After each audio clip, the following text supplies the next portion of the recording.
Hi everyone, welcome to Freaky Friday, where stories aren't just told, they are remembered, where every whisper carries a lesson and every bargain has a price. So, I'm Beachy, and today we are going to have our first Freaky Friday. This is a series of stories as well as folklore and spiritual lessons about the strange deals people make with power. So, this first episode is going to be both on YouTube and on Patreon. And if you want to see more things like this, and if you enjoy this, alongside exclusive posts about spells, oils, powders, incense, different stories, tarot readings, and much more, you can unlock it for only $5 a month on my Patreon, which will be linked down below. So now, light a candle and take a deep breath and listen close, as we will now be talking about the Goldsmith of Salamanca. They say that in Salamanca, long ago, there lived a goldsmith whose hands could turn sunlight into metal. His work dazzled nobles and priests alike, crowns, chalices, rings, so fine that even bishops whispered his name during Mass. But talent breeds hunger, and hunger, it left to grow, calls to darker fires. One night, when his furnace dimmed and his gold lay dull, he whispered into the flames, "Give me perfection, and I will give you whatever you ask." The fire roared, smoke coiled like a serpent, and a tall figure stepped forth. Faceless, its eyes glowing like molten metal. "Perfection," it said, "has a price." The goldsmith nodded, and the figure pressed a burning coin into his palm. From that day on, his creations defied nature. Rings that pulsed with warmth, necklaces that seemed to breathe. He became the richest man in Castile, until the fire began to whisper his name. His sleep grew restless, his eyes hollow, his workshop alive with murmurs.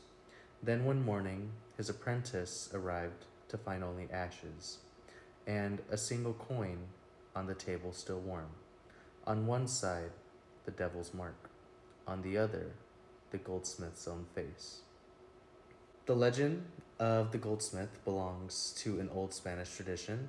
The stories of artists and craftsmen who made pacts with infernal forces to create beauty beyond mortal reach. In alchemy, gold is the flesh of the sun, divine, eternal, and untouchable.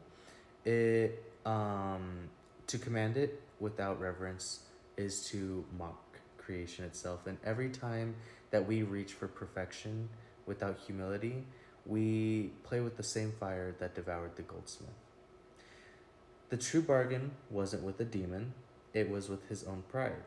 Every gift and every talent, every spark of creativity asks for gratitude.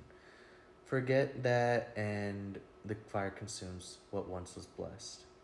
The goldsmith didn't lose his soul because he created, he lost it because he believed he did it alone. So tonight, if you'd like, you can light a candle beside something that you created, such as a drawing, a poem, a piece of jewelry, and then, alongside that, you will whisper, "From fire I am formed, and fire I return. Let my craft be clean, my will pure, my heart humble." When the flame burns out, you'll then take a pinch of the wax or some ash from the candle, and then you'll return it to the earth. So you are returning what is used, so that way your spirit stays light. So the story ends, but the lessons linger.